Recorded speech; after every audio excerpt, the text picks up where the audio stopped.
හොඳ අපි මේ 2023 අවුරුද්දේ ප්‍රශ්න සාකච්ඡා කරලා බලමු. PN සංදි දියෝඩයක ಗುಣ සලකා පහත ප්‍රශ්න වලට පිළිතුරු සපයන්න. දියෝඩේ හායිත ප්‍රදේශයක් සෑදීමට හේතුව කුමක්ද? හරි.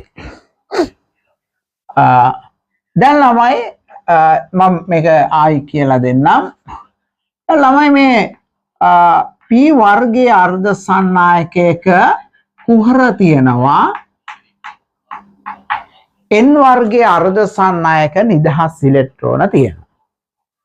P වර්ගයේ අර්ධ සන්නායක හදන්නේ සිලිකන් සමග තුන්වන කාණ්ඩයේ බෝරොන් වගේ දෙයක් මාත්‍රණය කරලා N වර්ගයේ අර්ධ සන්නායක හදන්නේ සිලිකන් සමග ආසනික් වැනි පස්වෙනි කාණ්ඩයේ මූලද්‍රව්‍යයක් මාත්‍රණය කරලා.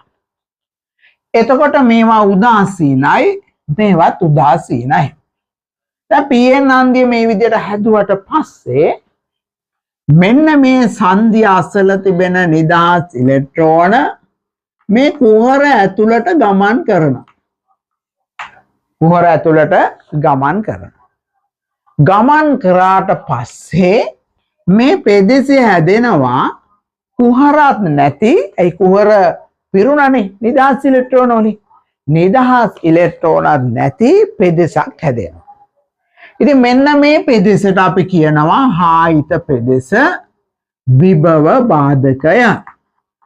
මොකද විභව බාධකය කියලා කියන්නේ දැන් මේකේ ධාරාවක් යනවා නම් යන්න උදව් වුනේ මෙන්න මේ කුහර සහ නිදහස් ඉලෙක්ට්‍රෝන. හරිද? එතකොට මේ දෙගොල්ලොම නැත්තම් එතනින් ධාරාවක් යන්නේ නැහැ. නිසා මෙතන විද්‍යුත් පරිවාරක ස්වභාවයක් තියෙන්නේ. හරිද? දැන් ළමයි අපි අපෙන් අහනවා මේ ප්‍රශ්නේ හායිත පෙදෙසක් සෑදීමට හේතුව කුමක්ද කියලා. ඉතින් මේ හැදෙන්න හේතුව අහන්නේ, මේක හැදෙන විදිය තමයි මේ අහන්නේ. හරිද? එතකොට අපි උත්තර ලියනවා. දැන් කොහොමද උත්තර ලියන්නේ? ලිව්වොත් කොහොමද කියන්න පොඩ්ඩක්? හායිත පෙද මට තේරෙනවා දැන් මම මේ කියපු ටික ඔයගොල්ලෝ කියනවා මේ සංධිය අසල නිදහස් ඉලෙක්ට්‍රෝන කුහර තුලට ගමන් කරලා නිදහස් ඉලෙක්ට්‍රෝනත් නැති කුහරත් නැති පෙදෙසක් ඇති වෙනවා කියලා තමයි ඔයාලා දැන් ලියන්නේ. අපි බලමු මේකේ ලකුණු දෙන්නේ කොහොම ලිව්වද කියලා. මෙන්න මාකින් ස්කීම් එක මේ බලන්න. බහුතර වාහක සංධිය හරහා විසරණය වී ප්‍රතිසංයෝජනය වීමෙන්. ළමයි මෙන්න බලන්නකො බහුතර වාහක කියන වචනේ ලියලා නැත්නම් ලකුණු නැහැ. ඒකයි අර යටින් ඉරක් ගහලා තියෙන්නේ. විසරණය කියන වචනේ ඕනේ නැත්නම් ලකුණු නැහැ. ඒකයි ඒ විසරණය යටින් ඉරක් ගහලා තියෙන්නේ. ප්‍රතිසංයෝජනය කියන වචනය යටින් ඉරක් ගහලා තියෙන්නේ. ඒ වචනේ ඕනේ නැත්නම් ඔයාලට ලකුණු ලැබෙන්නේ නැහැ.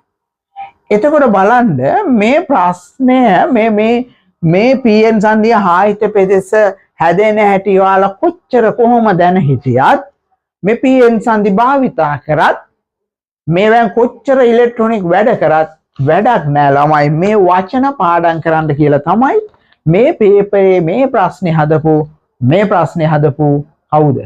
විශ්වවිද්‍යාල ආචාර්ය මහාචාර්යවරයා කියන්නේ. ඇයි එහෙම කියන්නේ? එයා ඇත්තටම ළමයි ඉලෙක්ට්‍රොනික දාන්න කෙනෙක් නෙමෙයි වෙන්නේ. එයා මේ කට පාඩම් කරලා ඒ තනතුරට ගිහිල්ලා හරිද? දැන් ඉතින් තියෙන්නේ වචන දදා ප්‍රශ්න හදනවා. මේ වචනම ලියපන් ලකුණු නෑ නැත්තම්. ඕක කියන එක විතරයි. හරිද? ඉතින් මේක හරි අපරාධයක්. කවදාවත් මේ රටේ ළමයි හරිද? වැඩ දන්න කෙනෙකුට තැනකට ඉන්න බෑ. ඇයි? මේ කට පාඩම් කරපන් කියලා කියන්නේ. කට පාඩම් කරලා ලියපන්. වැඩ කරන්න ඕනේ නෑ. ඔබ PN සංධිය දැන නොහිටියත් කමක් නෑ. හරිද? දැන් අපේ ඔය සමහර පුත්තු ඉන්නවා හොඳට ඉලෙක්ට්‍රොනික දන්නවා. නමුත් මේවට ලියන්න බෑ. ඔහෙ ලියන්නද මේ වචනේදී පාඩම් කරන්න එපා. මේවා පාඩම් කරන්න කියලා ළමයි වැඩ කරන්න වෙන්නේ.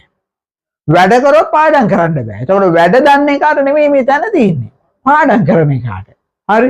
අන්න ඒ වගේ මා සෞතුම ප්‍රශ්න ළමයි මේ හදන්නේ මේ ඒකෙන් ළමයි විශ්වවිද්‍යාලයට යන මේ ඉගෙන ගන්න යන ළමයට දැන් ශිෂ්‍යයාට ඒ කැම්පස් එකේ උගන්වනවා නම් ළමයි උගන්වලා එයාලට මොකක් හරි වැඩක් කරන්න පුළුවන් වෙන්න එපේ.